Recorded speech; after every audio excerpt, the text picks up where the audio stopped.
എപ്പോഴും വിചാരിക്കുന്ന കാര്യമാണ് പെരുന്നാൾ ഇങ്ങനത്തെ ഒരു വീട്ടിൽ പലപ്പോഴും നടക്കാറില്ല, ഇന്ന് നടക്കുമെന്ന് അറിയില്ല. ഇത് ഇറങ്ങി ഞങ്ങൾക്ക് ഇത് കാണാം. നമ്മൾ വാങ്ങിയല്ല, നമ്മുടെ ഇക്കാർ വാങ്ങിയതാണ്. ഇനി എന്നാലേ നമ്മുടെ പള്ളിയിൽ പോക്ക് പോകണം, അത് നടത്താം.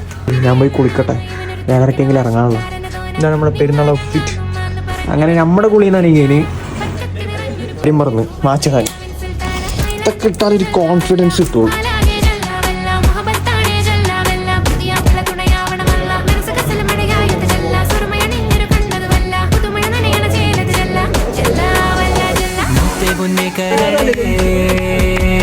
ഉമ്മാന്റെ കനിയേ കരണേ ഉമ്മാന്റെ കനിയേ കായുള്ള മാരനെ മയക്കണ മിഴിയേ കൽബാകെ ഇടിയേ ലങ്കി മറിഞ്ഞോളെ കായുള്ള മാരനെ മയക്കണ മിഴിയേ